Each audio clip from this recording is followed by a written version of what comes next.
महीन से तुम्हें इतनी भी तमीज़ नहीं है कि किसी के कमरे में नॉक करके आते हैं, उसे टोका। महीन तो उसके बड़े से कमरे को देख रही थी जो आलीशान कमरा था।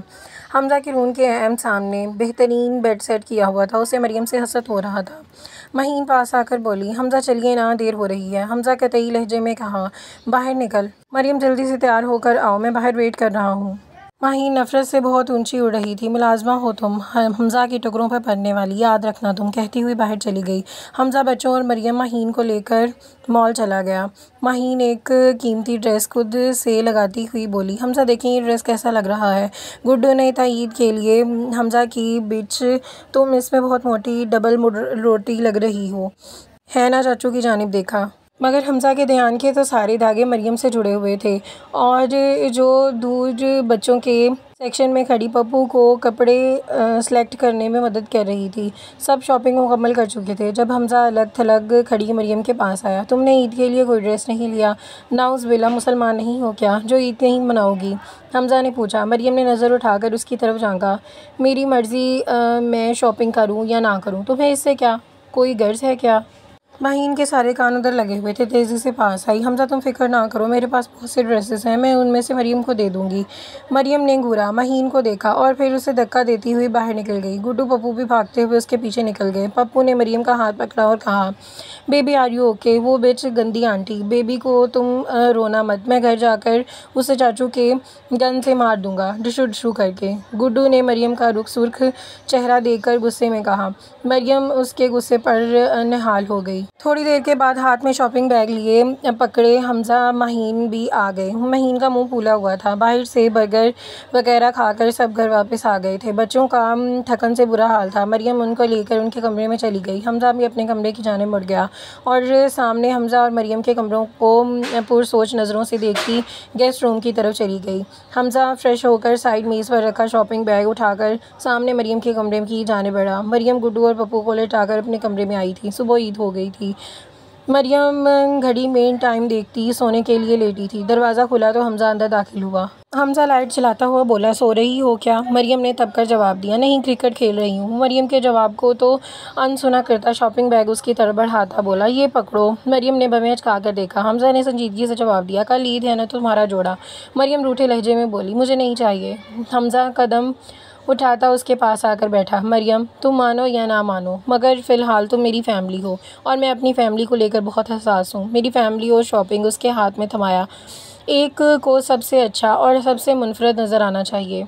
दिलकश मुस्कुराहट उसकी जानिब उछाल कर वापस चला गया। कम वक्त की मुस्कुराहट कितने गज़ब की है। अल्लाह अल्लाह, मुझे इससे बचाना, कहीं वाकई प्यार ना हो जाए। मरियम सोचती हुई हमज़ा का लाया हुआ शॉपिंग बैग खोलने लगी।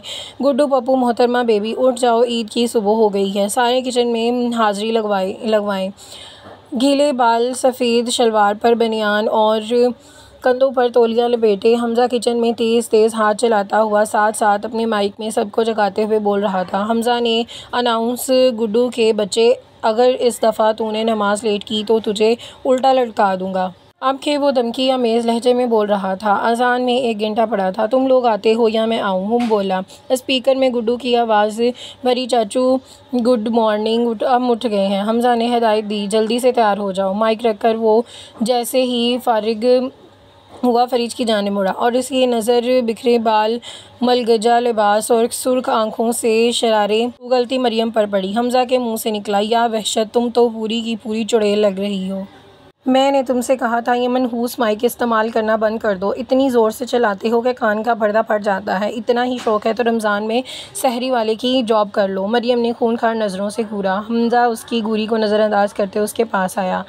मिसेस सहरी वाली, ईद का दिन है, अपने चेहरे का नुक्शिया ठीक करो और बच्चों को लेकर नाश्ते के लिए आओ। ईदगाह जाना है और कुर्बानी के लिए कसाई सुबह 10 बजे आ जाएगा। वक्त कम है, शाबाश जल्दी करो, हमज़ा ने उसे कहा। मरियम बच्चों के कमरे की जाने बढ़ी। पप्पू गुड्डू सफ़ेद शलवार कमीज़ पहने शीशे के आगे खड़े गुड्डू पप्पू के बाल बना रहा था। मरियम सताइश भरी नज़रों से उन्हें देखने लगी। वाह, तुम दोनों तो बड़ी जल्दी तैयार हो गए। दोनों को देखती हुई बोली। गुड्डू ने जवाब दिया, बेबी अभी मस्जिद जाना है ना, नमाज़ पढ़नी है। मरियम ने दिलचस्पी से पूछा, अच्छा क्या दुआ मांगोगे मुझे बताओ। अल्लाह हमारे चाचू की शादी करवा दे ताकि चाचू बिज़ी हो जाएं और हमें तंग करना छोड़ दें। गुड्डू की आवाज़ आई। पप्पू ने बड़े जोश से कहा, अपने मुंह पर हाथ फेरा, आमीन। गुड्डू शर्मीले लहजे में, वैसे बेबी चाचू की शादी के बाद तो मेरी शादी होगी ना, बोला। चलो दोनों जल्दी करो, देर हो रही है। मरियम हमज़ा की शादी वाली बात को इग्नोर करते हुए पप्पू को गोद में उठाए हुए बोली थी। मरियम दोनों बच्चों को लेकर किचन में आई तो हमज़ा गायब था और मेज़ पर शीर खुरमा, मिठाइयाँ और केक पड़े सब बड़े सलीके से रखे थे। चलो भी जल्दी से नाश्ता करो और निकलो। सफ़ेद कुर्ता शलवार और सर पर टोपी पहने हमज़ा अंदर दाखिल हुआ। मरियम ने गुड्डू पप्पू को नाश्ते में मदद की। दोनों ने थोड़ा सा केक खाया और खड़े हो गए। पप्पू ने अपनी फरमाइश पहले ही, चाचू चलें इस दफ़ा बहुत सारे गुब्बारे लूँगा, पेश कर दी। हमज़ा और बच्चों के जाने के बाद मरियम किचन समेट रही थी कि शब ख्वाबी के लिबास में चेहरे पर 12 बजाए महीन अंदर दाखिल हुई। महीन गुस्से से, ये घर है कि सर्कस, किसे सुबह सुबह इतना शोर सोना महाल कर दिया है तुम लोगों ने, बोली। मरियम उसे नज़रअंदाज करती फ्रिज बंद करके जाने लगी थी। महीन ने उसे रोका। महीन हुक्मिया अंदाज में बोली, ए लड़की सुनो, मुझे बॉयल अंडा खाना है और काफ़ी बना दो। मरियम ने फ्रिज सुनो, सड़ी हुई हरी मिर्च, वो रहा फ्रिज, उठो और जो चाहे बना लो, ठूंस लो की तरफ इशारा किया। महीन ने मुठ्ठियाँ भींच गी।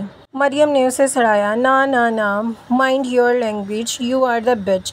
तुम 2 टके की गुरनस, तुम अपने आप को समझती क्या हो। आने दो हमज़ा को, आज ही तुम्हें इस घर से। महीन का गुस्सा बुरा हाल था, निकलवाती हूँ। मरियम चलती हुई महीन के पास आई। मरियम ने उसे ज़ोर से धक्का दिया और बाहर में अपने आप को मिसेस सहरी वाली समझती हूँ निकल गई। नमाज़ पढ़कर दोनों भाई बहुत से रंग बिरंगे गुब्बारे लेकर अंदर दाखिल हुए। गुड्डू ने नारा लगाया, बेबी हम आ गए। अंदर से साफ़ सुथरी नहाती मरियम बाहर निकली। उसके गीले बाल आबशार की तरह उसकी पुश्त को ढके हुए थे और वो तेज़ी से चलती हुई वो फिर नीचे घुटनों के बल बैठकर गुड्डू और पप्पू को अपने साथ गले लगाया। मरियम ने बारी बारी दोनों के सेब से सुर्ख गाल चूमे, ईद मुबारक। गुड्डू और पप्पू दोनों ही मरियम से लिपटकर अपने बकरे की जुदाई का रोना रो रहे थे जब चौकीदार ने कसाई के आने की इत्तला दी, जिसे सुनकर दोनों ही बाहर भाग गए। बच्चों के जाते ही मरियम उठ खड़ी हुई और जाने के लिए पलटी तो हमज़ा उसकी कलाई थामी। वो आंच देते गमगीन लहजे में बोला, मुझसे ईद नहीं मिलोगी। मरियम को अपना दिल हाथ से निकलता महसूस हुआ। उसने पहले कि वो कोई जवाब देती गेस्ट रूम से निकलती महीन उसके करीब पहुंच चुकी थी। वो जोश से कहती, हमज़ा के ज़बरदस्ती गले लग गई। ईद मुबारक हमज़ा। मरियम ने एक झटके से अपना हाथ छुड़ाया और तीर की तरह तेज़ी से रुके बगैर अंदर चली गई। मिस महीन, हमज़ा दरश लहजे में बोला, उसे खुद से अलग किया। मिस, क्या बदतमीज़ी है।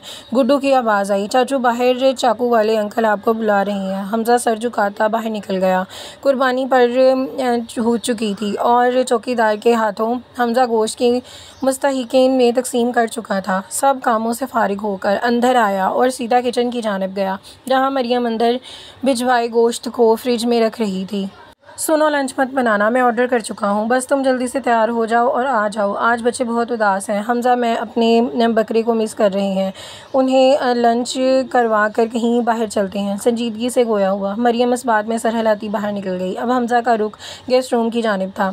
दरवाज़ा नॉक करके उसने महीन को बाहर बुलाया। महीन हमज़ा का दरवाज़ा देखकर खिल उठी थी। हमज़ा अंदर आइए ना, बैठकर आराम से बात करते हैं। इट्स ओके, मैं बच्चों को लंच के बाद बाहर ले जाऊंगा। अगर आप चलना चाहें तो तैयार हो जाएगा। हमज़ा संजीदगी से कहता हुआ चलता बना। मरियम हमज़ा के लाइट पिंक कलर की कमीज़ शलवार पहनकर बालों की ऊंची पोनी बनाकर बाहर आई। जब दरवाज़ा खोलकर हमज़ा अंदर दाखिल हुआ, मरियम ने उसे टोका, तुम नॉक करके क्यों नहीं आते? बेबी, ये मेरा घर है, मैं जहाँ चाहे जा सकता हूँ। वो नज़रों में सताइश लिए उसे देख रहा था। गुलाबी लिबास में भी वो गुलाबी लग रही थी। वो उसे घूर से देखता हुआ बोला। हमज़ा के मुँह से निकला, गुलाबो। मरियम तड़प कर बोली, ये क्या होता है? मैं तुम्हें किस एंगल से गुलाबो शलाबो लग रही हूँ? हमज़ा ने सर पटका, उफ़ खुदारा, किस से पाला पड़ गया है? आखिर तुम इधर आए ही क्यों हो? जब देखो मेरे कमरे में आ जाते हो। सुधर जाओ वरना। हमज़ा ने उसकी आंखों में झांका। वरना क्या? वरना मरियम अटक गई। हमज़ा ने बड़े आराम से मरियम को अपनी गिरफ्त में लेकर अपने गले लगाया और उसके बाल कानों के पास से हटाते हुए सरगोशी की। चंद लम्हों के बाद साकित खड़ी मरियम को खुद से अलग करके वो कमरे ईद मुबारक से बाहर चला गया। थोड़ी देर बाद मरियम इन लम्हों की कैद में रही और फिर झरझरी लेकर सीधी हुई। मरियम बड़बड़ा कर पोनी बना कर बदतमीज़ छिछोरा अब इन ओछी हरकतों पर आ गया है। बच्चों के कमरे में चली गई। हमज़ा गुड्डू पप्पू दोनों गोद में लिए बैठा। वो दोनों लिबास बदल कर निकर शर्ट पहन चुके थे। मरियम को अंदर आता देखकर दोनों ही खुश हो गए। पप्पू ने नारा लगाया, बेबी हम बाहर जा रहे हैं। हमज़ा ने दोनों को गोद से उतारा। चलो अब जल्दी करो, प्ले लैंड चलते हैं। पप्पू ने इनकार में गर्दन हिलाई। चाचू प्ले लैंड नहीं जाना। हमज़ा ने पूछा, तो किधर जाना है? दोनों ने एक साथ बोले, हम मूवी देखने चलेंगे। चलो कोई बात नहीं, मूवी चलते हैं। वैसे आजकल डिज़नी की एक बड़ी अच्छी मूवी लगी हुई है। हमज़ा ने हामी भरी। गुड्डू ने तासुब से हमज़ा को देखा। चाचू आप कब बड़े होंगे? हमज़ा ने गुड्डू को घूरा। अब क्या? गुड्डू ने इनकार किया। हमें डिज़नी की मूवीज़ नहीं देखनी। हमज़ा ने पूछा, गुड्डू साहब आपको पप्पू कौन सी मूवी देखनी है? गुड्डू ने शर्माते हुए कहा, जवानी फिर नहीं आनी।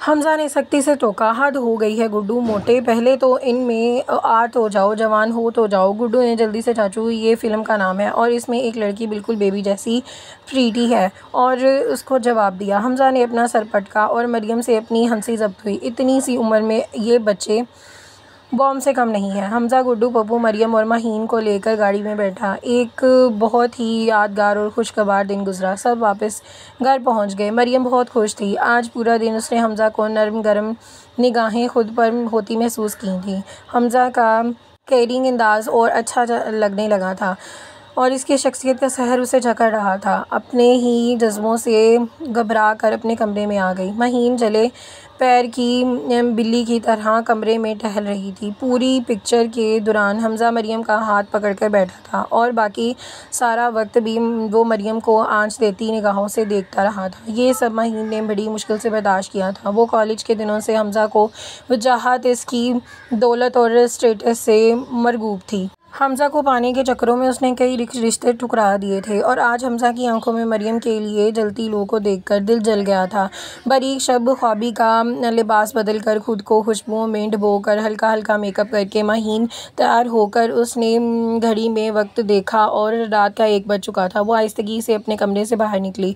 पूरा घर सन्नाटे में डूबा हुआ था और रोशनी फैली हुई थी। माहीन ने खुद को तसल्ली दी। हमज़ा के कमरे की मोहब्बत और जंग में सब जायज़ है की जानिब चली गई। माहीन बड़े आराम से दबे कदमों से चलती हमज़ा के बेड के पास पहुंची।